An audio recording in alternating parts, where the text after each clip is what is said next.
যে যেখানে আছেন সকলকে শুভেচ্ছা জানাচ্ছি। আমি এখন দাঁড়িয়ে আছি একটি ঐতিহাসিক জায়গায়। একেবারে মানবেতর অবস্থায় শুয়ে আছেন এখানে বাংলার নবাব ঈশা খাঁ। 12 ভূঁইয়াদের অন্যতম ঈশা খাঁর কথা শুনেছেন আপনারা সকলেই। আমি আজকে ঈশা খাঁর সমাধিতে এসেছি। এক অজপাড়াগা, গাজীপুর জেলার কালীগঞ্জ থানার এই বক্তারপুর নামক গ্রামে শুয়ে আছেন 12 ভূঁইয়ার অন্যতম বাংলার বীর সেনানী ঈশা খাঁ, যার পূর্বপুরুষ ছিল হিন্দু থেকে তিনি মুসলমান হয়েছেন। 1529 সালে ব্রাহ্মণবাড়িয়ার সরাইলে তিনি জন্মগ্রহণ করেন, আর 1599 সালে জীবনের অন্তিম শয্যায় কেমন করে তিনি এখানে এসেছেন, সেই কিশোরগঞ্জের জঙ্গলবাড়ি থেকে এই কালীগঞ্জ উপজেলায় এই প্রত্যন্তর অঞ্চলে চারিদিকে জঙ্গলে পরিপূর্ণ, এখানে লোকালয় ছিলই না, সেখানে এসে এই বাংলার নবাব ঈশা খাঁ, এখানেই তার সমাধি। আপনাদেরকে ঘুরে ঘুরে দেখব, সাথে থাকি। ঈশা খাঁর সমাধি আবিষ্কার হওয়ার পর এখানে গত 2 বছর আগে এখানকার এমপি সাহেব মেহের আফরোজ চুমকি এই ছোট্ট স্থাপত্যটি করেছেন ঈশা খাঁর এই মাজারে বা সমাধিতে। আমরা অবাক বিস্ময়ে দেখি বাংলার স্বাধীন নবাব 12 ভূঁইয়াদের অন্যতম ঈশা খাঁ আজকে শুয়ে আছেন এক প্রত্যন্তর গ্রামে, যে গ্রামটির নাম বক্তারপুর, কালীগঞ্জ উপজেলা, গাজীপুর জেলা। আমরা অনেকেই জানতাম না যিনি সেই সোনারগাঁ থেকে আমাদের কাপাসিয়া থানার একডালা হয়ে পাকুন্দিয়া থানার সেই 11 সিন্দুর দুর্গ, সেখান থেকে তিনি জীবনের শেষ দুর্গ স্থাপন করেন জঙ্গলবাড়ি, কিশোরগঞ্জের করিমগঞ্জ উপজেলায়। সেখান থেকে তিনি জীবনের শেষ মুহূর্তে এখানে কেমন করে এলেন সেই ইতিহাস হয়তো আমার জানা নেই, আমি জেনে নেব।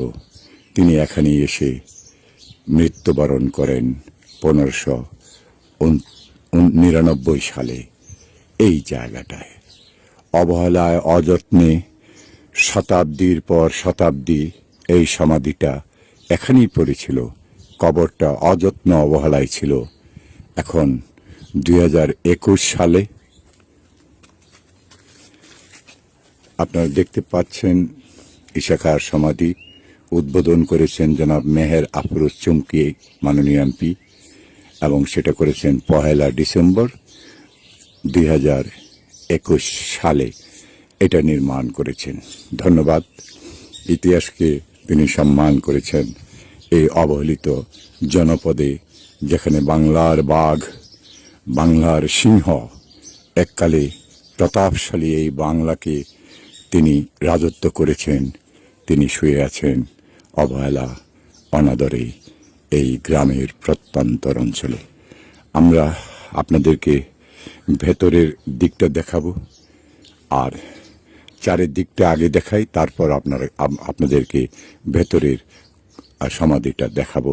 একেবারে সাদামাটা, যেটা ইতিহাসবিদরা, এদেশের ইতিহাস গবেষকরা, এদেশের যারা সচেতন নাগরিক, তারা কষ্ট পাবেন যে বাংলার একজন নবাব এখানে শুয়ে আছেন কত অনাদরে, কত অবহেলায়, কত অযত্নে।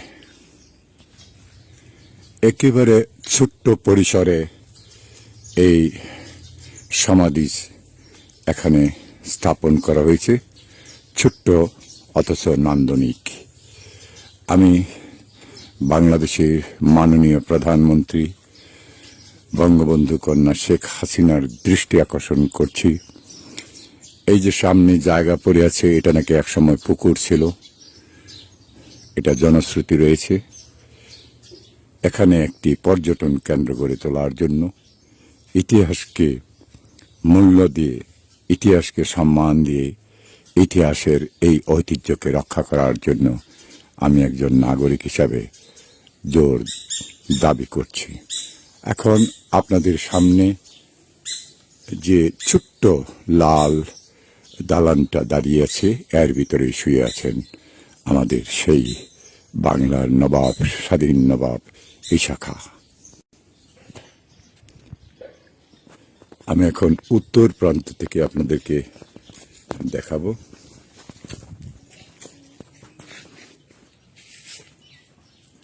সাথেই থাকুন। এই হলো মূল দালানটা, প্রায় দোতলা উচ্চতায়, উপরে খালি খোলা, কোনো ছাদ নেই। পাশেই হিন্দু বাড়ি। জনশ্রুতি আছে এখানে ওনারই এক বন্ধু ছিলেন হিন্দু, ওনার আশ্রয়ে এসেছিলেন এবং শেষ মুহূর্তে এখানেই তিনি মৃত্যুবরণ করেন এবং এখানেই তাকে সমাধিত করা হয়। আমরা সেই হিন্দু জমিদার বাড়িতে যাব, এখান থেকে একটু সামান্য দূরে। আমার পরবর্তী ভিডিওতে সেটি দেখতে পাবেন। এখন আপনাদেরকে নিয়ে যাচ্ছি সেই ঐতিহাসিক সমাধির ভেতরের দিকটায়। সাথেই থাকুন। সমাধিতে প্রবেশ করার পথটা ঠিক পশ্চিম পাশ দিয়ে এখানে একটি দরজা রয়েছে। দরজাটা তালা দেওয়া, ভেতরে প্রবেশ করার কোনো সুযোগ নেই। আমি ক্যামেরাটা ভিতরের দিকে আপনাদেরকে দেখাচ্ছি।